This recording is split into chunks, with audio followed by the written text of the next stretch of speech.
So welcome back, my friends, to the show that never ends, and apparently the grind never ends too. Still trophyless.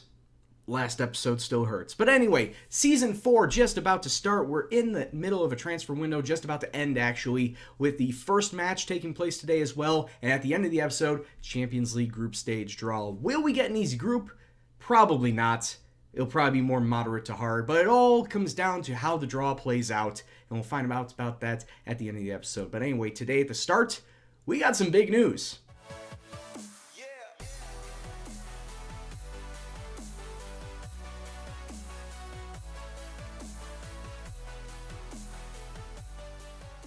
What's up, viewers? It's Gendo here, and welcome back to the Basque Boys. As always, if you are still enjoying the series, please do go and drop a like. Now, the first match in the league today is against Villarreal, and just a couple of days after that is the Champions League group stage draw. But right now, we're in the middle of a transfer window, and dealings have taken place. Dealings have gone down, both big and small.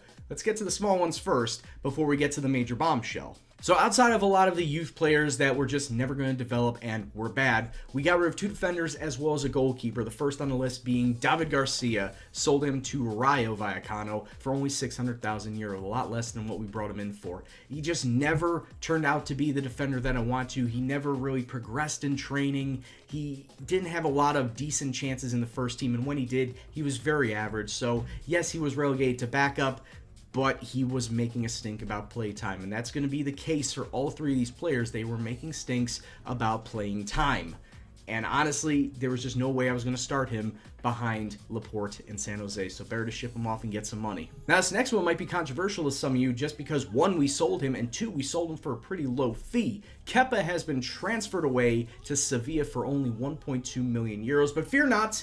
Fear not, if he does develop well at Sevilla, we do have an option to buy him back. The first time I'm actually going to use the buyback clause in this game. He was playing in cups and continental competition, so he was getting play time there, but he just wasn't getting the amounts in the league that he wanted, so that's why he requested a transfer.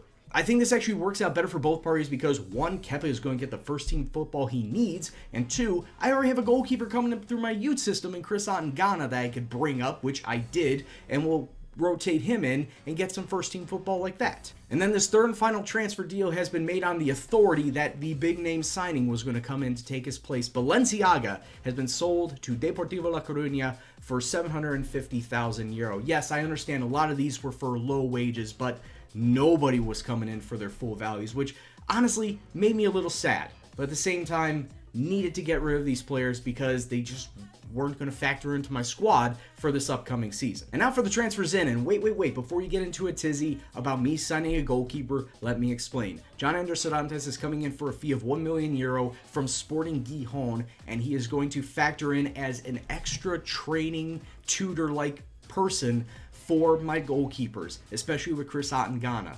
He is going to be not even my backup. He's going to be a third stringer, and he's getting paid like a third stringer at just over 8,000 euro a week.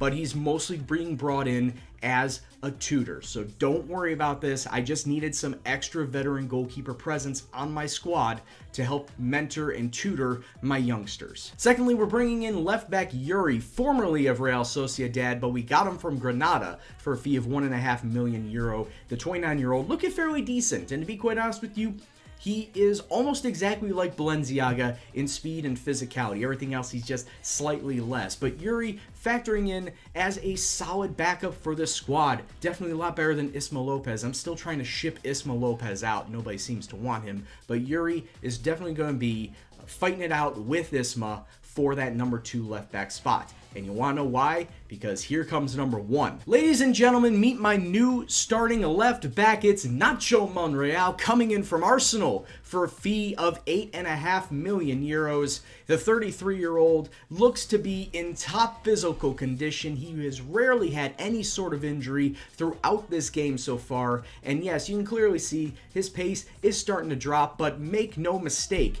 in every single category, defensive, physical, speed, all the way around the spectrum, he is still better than Balenciaga.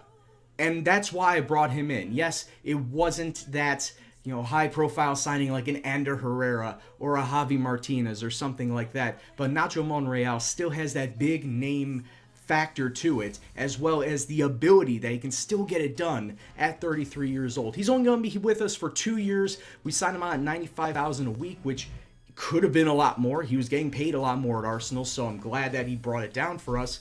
And he just has that sort of ability, not just defensively, but mentally, that he can help out with the tutoring of my youngsters as well. So big name signing Nacho Monreal. Hopefully he does well for the club. We also picked up 4 new coaches, especially helping out on the goalkeeping side, as well as releasing one old coach that wasn't really doing all too well, to make sure that we have the best coaching team in La Liga. In fact, we have the best everything in La Liga. Coaching, transfers, and medical staff. We're number 1, baby. So the 2 new goalkeeping coaches that we're bringing in, firstly, Alfredo Magni, formerly of Milan. We picked him up on a free, and just take a look at his stats. 20 in goalkeeping, 18 determination, 17 motivating. You can't get much better than that. And then on the other side, Xavi Valero, who we bought in from Real Betis. He's going to be working the other section of goalkeeping, and just like with Alfredo, 20 goalkeeping, but also 15 determination and 19 motivating. Both of them have a 4.5-star rating for just one section of goalkeeping, and I just cannot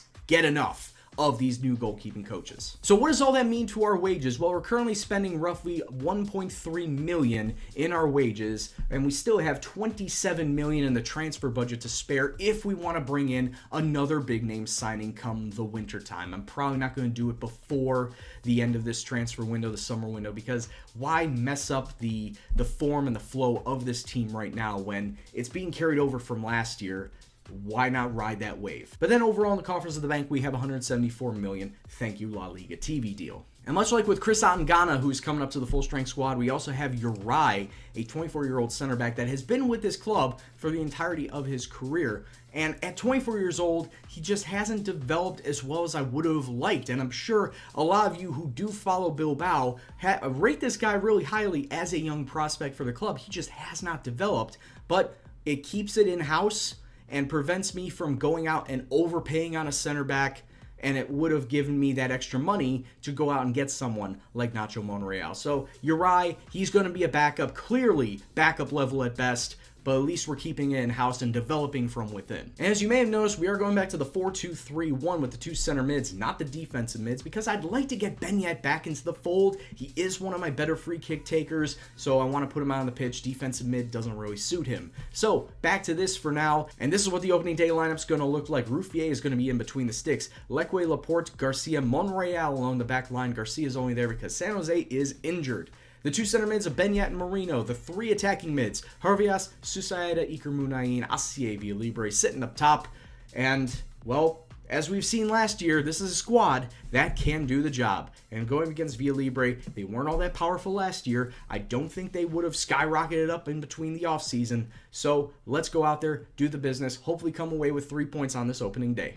And just what in the blue hell is Villarreal coming out with? They're coming out with some sort of asymmetrical formation. I know that is a default Football Manager formation, but I've never seen the computer actually go ahead and use this. You know what that means? I should probably exploit down this side if they're not going to play that high up there, and maybe get some balls in from deep on that left side. But anyway, boys, let's just go out there. Let's have some fun tonight. I mean, it's opening day. Go and just relax. And it's not going to hurt too much if you lose. Just don't do it too often. Early on, though, it's not looking like much of anything is happening from both teams. We just passed the half-hour mark. Villarreal have had more shots, 4 to our 1. They've also had more possession.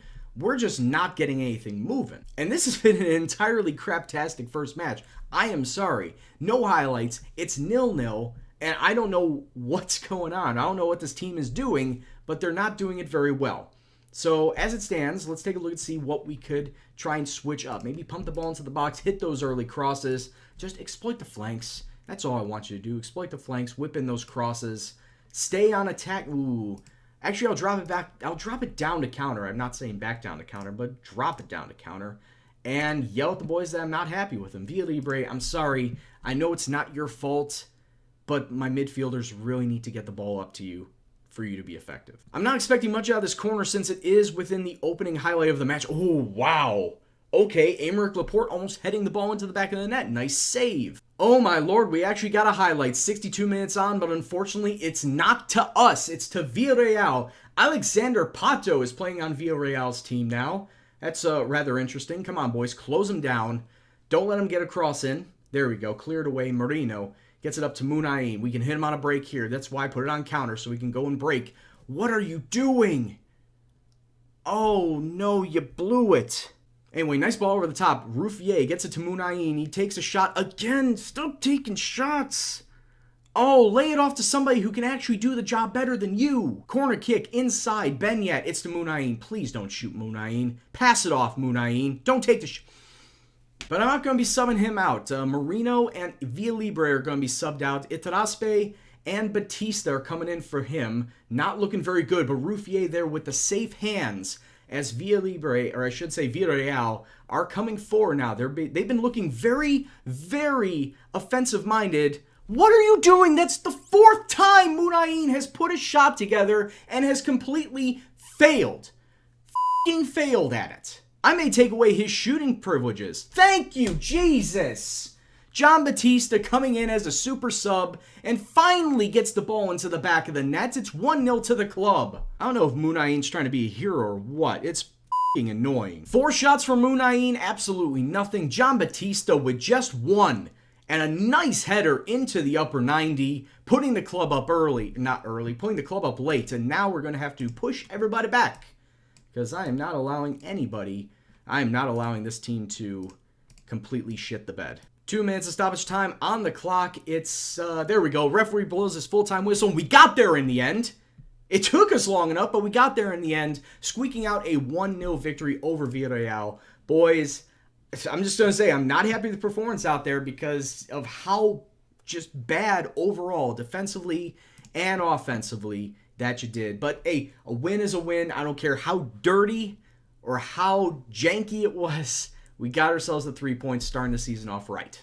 Right, ladies and gentlemen, it is now time for the Champions League group stage draw. We are going to be in Pot 2 because our seed is actually one of the lowest in Pot 2. So we are very lucky to have made that second pot. But let's just draw everybody that is sitting in the first pot and see what looks appetizing. We obviously cannot play against Barcelona. Shakhtar. I would say Shakhtar, CSKA Moscow, or Benfica would be the most ideal draw for us. We're going up against Arsenal because, of course, Football Manager loves to have a narrative, and we got to have Nacho Monreal face off against their old team. So, that being said, let's take a look and see who we could possibly get in the third pot. Everybody's open. And at this point in time, maybe PSV or Ajax. Oh, if we get West Ham again. Oh, this game would just be trolling me at that point in time. We get Schalke. Oh, that's a little difficult. Already, this is not shaping up to be a good group for us. And as far as the fourth group is concerned, I would probably say I could take on anybody in that group. And we get Olympiacos. All right, so that's a tough group because we're going to have to be dealing with both Arsenal and Schalke in terms of qualification. I think at best we can come second in that group, if not third place, and we drop down to the Europa League. We shouldn't come worse than third. So what that means is for the next episode, we will be taking on Schalke in our first Champions League group match, as well as Sevilla in the league. But anyway, guys, that's going to do it for this episode. Hope you guys enjoyed it. If you did, please leave a like on the video, share and subscribe as well. Comment in the comment box below on what you thought about the transfers. Oh my God, did you think Nacho Monreal was a good idea? Do you think that I should have gone after another big name at the potential risk of losing cohesiveness in my team? I do still have $27 million to play with. Is there an option with the transfer window looming, the transfer window end looming, to go after somebody else? Please let me know in the comment box below. But anyway, guys, this is Gendo, and I hope to see you in the next video. Take care, and peace out.